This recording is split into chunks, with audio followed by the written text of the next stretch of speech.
Hi all, welcome back to Sheenu's kitchen. അപ്പോൾ ഇന്ന് ഞാൻ വന്നിട്ടുള്ളത് റെസിപ്പി വീഡിയോ ആയിട്ടോ അല്ലെങ്കിൽ ഡെക്കറേഷൻ വീഡിയോ ആയിട്ടോ ഒന്നുമല്ല. ഞാൻ ആമസോണിൽ നിന്ന് വാങ്ങിയിട്ടുള്ള ഒരു പ്രോഡക്റ്റിൻ്റെ റിവ്യൂ ആയിട്ടാണ്. ഈ ഒരു പ്രോഡക്റ്റ് കഴിഞ്ഞ ഒരു 2-3 വർഷമായിട്ട് ഞാൻ യൂസ് ചെയ്തുകൊണ്ടിരുന്നതായിരുന്നു. അപ്പോൾ അതൊന്ന് പൊട്ടിപ്പോയി. അന്നേരം അതേ സെയിം സാധനം തന്നെ ഞാൻ വീണ്ടും ആമസോണിൽ നിന്ന് വാങ്ങിയിട്ടുണ്ട്. അപ്പോൾ നിങ്ങളെയും കൂടെ അത് പരിചയപ്പെടുത്താമെന്ന് കരുതിയിട്ടാണ് ഇന്ന് വീഡിയോ എടുക്കുന്നത്. ചിലർക്കെങ്കിലും ഇത് അറിയായിരിക്കും, കണ്ടിട്ടുണ്ടായിരിക്കും, ഇത് യൂസ് ചെയ്യുന്നവരും ഉണ്ടാവും.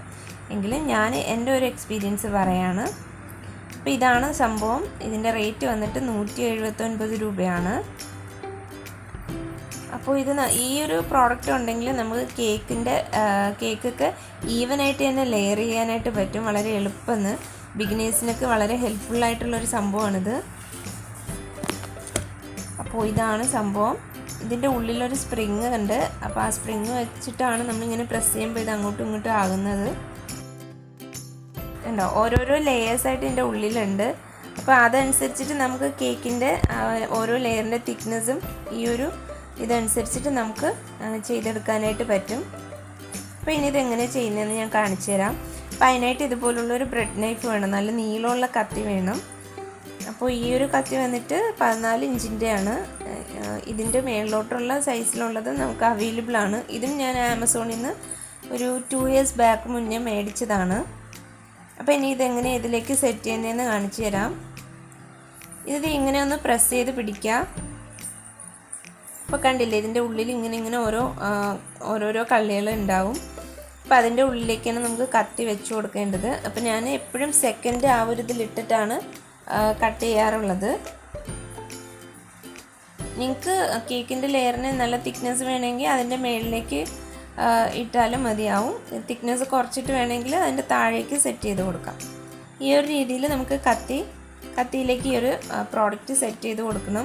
ഇനി ഞാനിത് കട്ട് ചെയ്ത് കാണിക്കാം. അതിനായിട്ട് ഞാനിവിടെ 8 ഇഞ്ചിൽ ചെയ്തിട്ടുള്ള ഒരു സ്പഞ്ച് എടുത്തിട്ടുണ്ട്. ചോക്ലേറ്റ് സ്പഞ്ചാണ്. ഇനി ഇതൊന്ന് കട്ട് ചെയ്ത് കാണിച്ചു തരാം.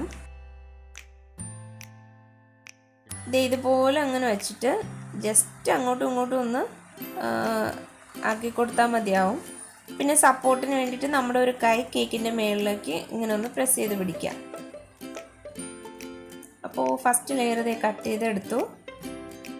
കണ്ടോ, എല്ലാ സൈഡും ഈവനായിട്ട് തന്നെ നമുക്ക് കട്ട് ചെയ്തെടുക്കാനായിട്ട് പറ്റും. വേറെ ഒരു ബുദ്ധിമുട്ടും ഇല്ല. ഇനി നമുക്ക് അടുത്ത ലെയർ കൂടെ ഒന്ന് കട്ട് ചെയ്യാം. അപ്പോൾ ഈ സെക്കൻഡ് ഒരു ഹോളിലിട്ടിട്ട് ചെയ്യുകയാണെങ്കിൽ നമുക്കൊരു 8 ഇഞ്ച് ചെയ്ത കേക്ക് 3 ലെയേഴ്സായിട്ട് കട്ട് ചെയ്യാനായിട്ട് പറ്റും.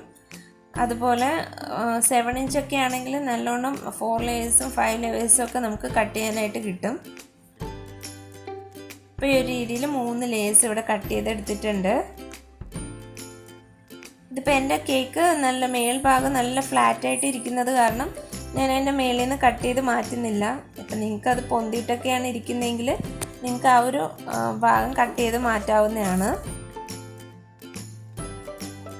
അപ്പോൾ ഇന്നത്തെ ഈ ചെറിയൊരു വീഡിയോ നിങ്ങൾക്ക് എല്ലാവർക്കും ഇഷ്ടമായെന്ന് വിശ്വസിക്കുന്നു. ഇഷ്ടമായാൽ ലൈക്ക് ചെയ്യാനും ഷെയർ ചെയ്യാനും മറക്കരുത്. അതുപോലെ എൻ്റെ ചാനൽ സബ്സ്ക്രൈബ് ചെയ്തിട്ടില്ലെങ്കിൽ ഒന്ന് സബ്സ്ക്രൈബ് ചെയ്യുക. നെക്സ്റ്റ് നല്ലൊരു വീഡിയോ ആയിട്ട് വരുന്നവരേക്കും എല്ലാവർക്കും bye bye. Thank you for watching Sheenu's kitchen.